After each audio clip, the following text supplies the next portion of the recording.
नमस्कार।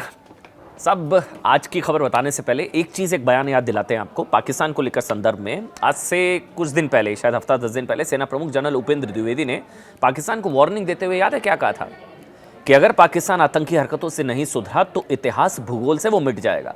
वैसे तो रक्षा मंत्री राजनाथ सिंह ने भी कहा था कि भारतीय सेना को ज़्यादा कुछ करने की ज़रूरत पड़ेगी नहीं, जो पाकिस्तान पीओके भी इधर आ जाएगा, सेना को ज़्यादा कुछ करने की ज़रूरत नहीं पड़ेगी। जनरल द्विवेदी, राजनाथ सिंह, ये इन दोनों की वार्निंग ना एक हफ्ते में ही सच होती नजर आ रही है। आग लगी हुई है पाकिस्तान में। पाकिस्तान के अलग अलग शहरों में हिंसा, आगजनी, तोड़फोड़, टकराव, विद्रोह, गृह युद्ध, सब कुछ चल रहा है वहां पर। बगावत जैसे हालात है। जो भस्मासुर तैयार किया तालिबान, पाकिस्तान, वो सारे आतंकवादी संगठन लब्बैक, वो पाकिस्तान और शहबाज शरीफ को ही जो है ठिकाने लगाने में लगे हुए हैं।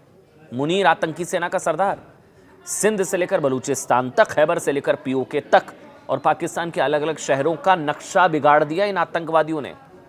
पाकिस्तान के शहरों में ऐसी आग लगी है कि पाकिस्तान के अलग अलग शहरों में हिंसक प्रदर्शन हो रहे हैं। कट्टरपंथी संगठन तहरीके लब्बैक पाकिस्तानी सेना और सरकार से आर पार की लड़ाई का ऐलान करके इस्लामाबाद में हिंसक प्रदर्शन कर रहा है।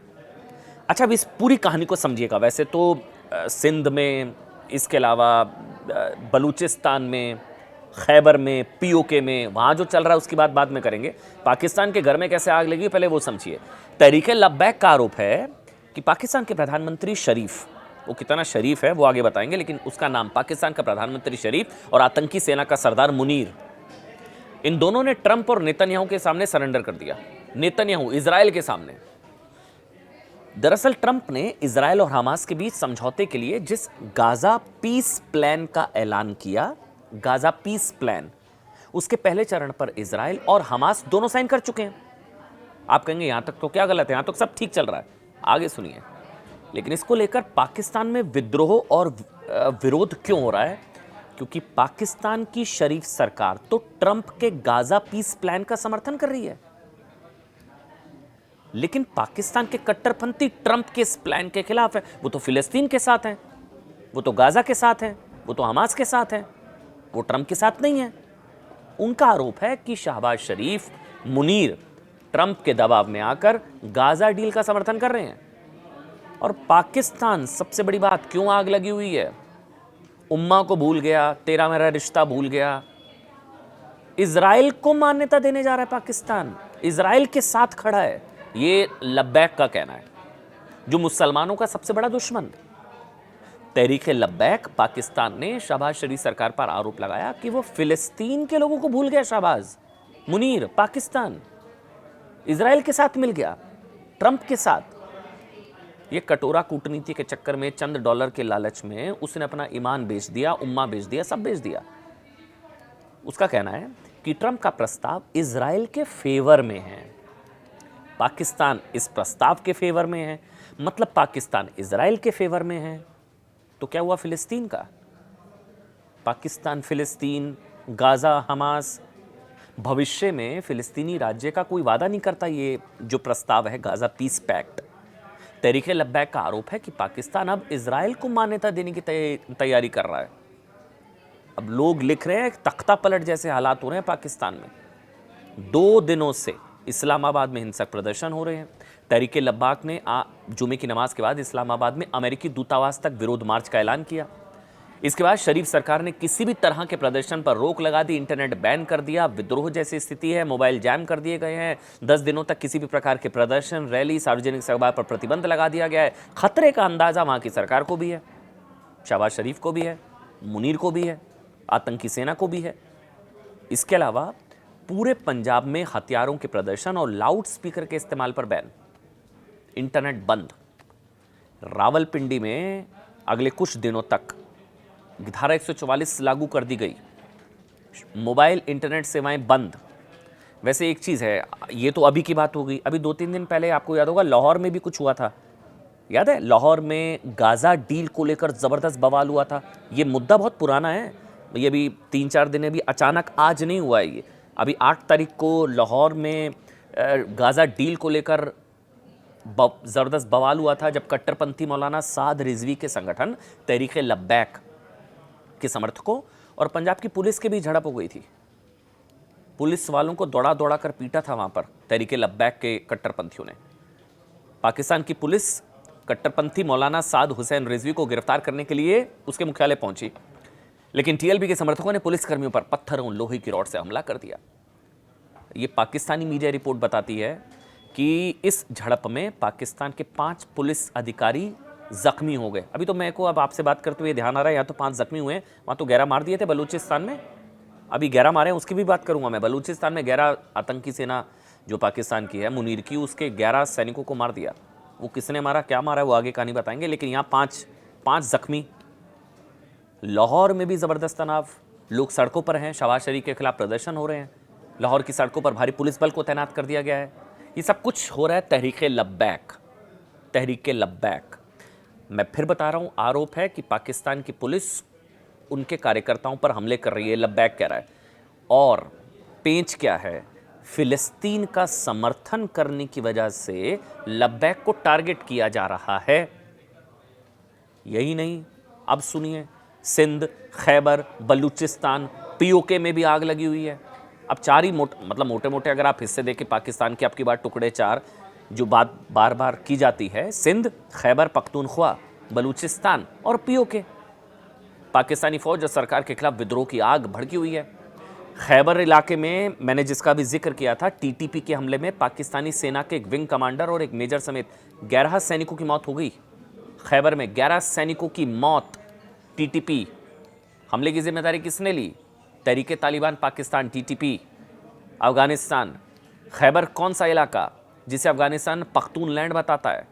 इस इलाके के लिए अफगानिस्तान और पाकिस्तान के बीच करीब 70 साल से शीत युद्ध चल रहा है। खैबर पख्तूनख्वा की पाकिस्तान में हिस्सेदारी है, इसको भी समझिएगा थोड़ा ज्योग्राफिकली। 13% पाकिस्तान का जो क्षेत्रफल है उसका 13% जो है वो खैबर पख्तूनख्वा है, जिस पर अफगानिस्तान दावा करता है, जहाँ करीब 4 करोड़ पश्तून रहते हैं और जो वो अफगानिस्तान को अपना देश मानते हैं। खैबर पख्तूनख्वा के अलावा पाकिस्तान का सबसे अशांत इलाका है बलूचिस्तान। अभी वहाँ तो क्या हुआ, जफ़र एक्सप्रेस वाला, अभी वहाँ पर भी पाकिस्तानी सेना को निशाना बनाकर जफ़र एक्सप्रेस में ब्लास्ट हो गया। अब इसकी जिम्मेदारी ले ली वहाँ खैबर में तहरीके तालिबान पाकिस्तान, यहाँ पर जिम्मेदारी ले ली बलूच रिपब्लिकन गार्ड्स ने। पाकिस्तान का कोई इलाका, कोई हिस्सा नहीं है जहाँ पर तांडव ना हो रहा हो इस तरह का।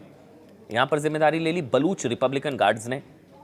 दावा किया कि इस हमले में पाकिस्तानी सेना के 33 जवान मारे गए हैं। 33, वहाँ 16 मार दिए, यहाँ 33 मार दिए। लेकिन पाकिस्तानी सेना में घबराहट ना फैले, इसलिए मुनीर आर्मी मरने वालों की सही संख्या बताने से बच रही है। अभी ये ही हो ही रहा है। उससे पहले याद होगा, बलोच आर्मी ने जफ़र एक्सप्रेस हाईजैक की थी, जिसमें 400 से ज़्यादा पाकिस्तानी सैनिकों को मारने का दावा किया था। बलूच आर्मी ने पाकिस्तान से अलग होने के लिए पूरी ताकत झोंक रखी है। बलूचिस्तान, खैबर, बलूचों ने पाकिस्तान से अलग होने के लिए आर पार की लड़ाई छेड़ दी है। अब इसका क्षेत्रफल जानते हैं कितना है? आधा पाकिस्तान चला जाएगा अगर ये गया तो। 44%, 44% बलूचिस्तान गया, आज न कल तो जाना ही है। आधा पाकिस्तान, आधा गया। खैबर, बलूचिस्तान, सिंध में भी पाकिस्तानी सेना के खिलाफ ज़बरदस्त आक्रोश। अभी अप्रैल के महीने में सिंध में प्रदर्शन हुए थे। इस प्रदर्शन में सिंध प्रांत के गृह मंत्री का घर फूंक दिया गया था। तो खैबर, बलूचिस्तान, सिंध में पाकिस्तानी सेना और पाकिस्तानी सेना के खिलाफ इसलिए गुस्सा भड़का क्योंकि वहाँ पर जो मामला है वो सिंधु नदी के पानी के डिस्ट्रीब्यूशन को लेकर है। वो जो नहरें बन रही हैं, उनका आरोप है कि साहब नहरों के जरिए पाकिस्तानी सरकार सिंधु नदी का पानी पंजाब प्रांत को ट्रांसफ़र करना चाहती है। इसकी वजह से जो है सिंध प्यास से मर जाएगा। हमें लग रहा था ये प्यासे मरेंगे, आपस में लड़ मर कर भी मरेंगे। पाकिस्तान के सिंध प्रांत में भी कई ग्रुप्स हैं जो पाकिस्तान से आज़ादी चाहते हैं। खैबर, बलूचिस्तान, सिंध, और वो पाकिस्तान के खिलाफ प्रदर्शनों को हवा दे रहे हैं। अब सिंध का क्षेत्रफल 17% है, वो बलूचिस्तान 44, ये 17। इतना बड़ा हिस्सा पाकिस्तान से अलग होना चाहता है। अब पीओके कैसे भूल सकते हैं, वो तो हमारा है, पाक अधिकृत कश्मीर। वहाँ तो जो हाल फिलहाल तस्वीरें देखी, पाकिस्तानी सेना के खिलाफ ज़बरदस्त हिंसक प्रदर्शन हुए जिसने इस्लामाबाद को हिला कर रख दिया। पीओके में, अब पीओके सुनिए, पीओके में प्रदर्शन आज़ादी के बाद के इतिहास के अब तक के सबसे बड़े प्रदर्शन, सबसे बड़ा विद्रोह माना जा रहा है। सबसे बड़ा। यह हुआ 2 अक्टूबर को इन प्रदर्शनों की शुरुआत हुई, शांतिपूर्ण नारेबाजी से हुई थी, लेकिन पाकिस्तानी सेना से झड़प के बाद ये प्रदर्शन उग्र हो चुके हैं साहब। वहाँ मुजफ्फराबाद हो, रावलाकोट हो, कोटली हो, नीलम घाटी हो, सारे बड़े इलाकों में हिंसक प्रदर्शनों में 20 से ज़्यादा नागरिकों की मौत हो चुकी है। पाकिस्तानी सेना के 100 से ज़्यादा वाहन जलाए जा चुके हैं। कई पाकिस्तानी सैनिकों, ये पाकिस्तानी सैनिकों की पिटाई का मौसम है साहब, वो हर जगह पिट रहे हैं, खैबर में भी, बलूचिस्तान में भी, यहाँ पर भी इनकी पिटाई। यहाँ तो बल्कि बंधक बनाए जाने की खबरें आई थी।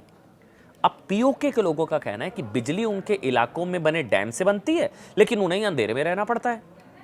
पीओके के लोग भूखमरी और भ्रष्टाचार से तंग आ चुके हैं और यहां कई बार भारत के समर्थन में प्रदर्शन हो चुके हैं।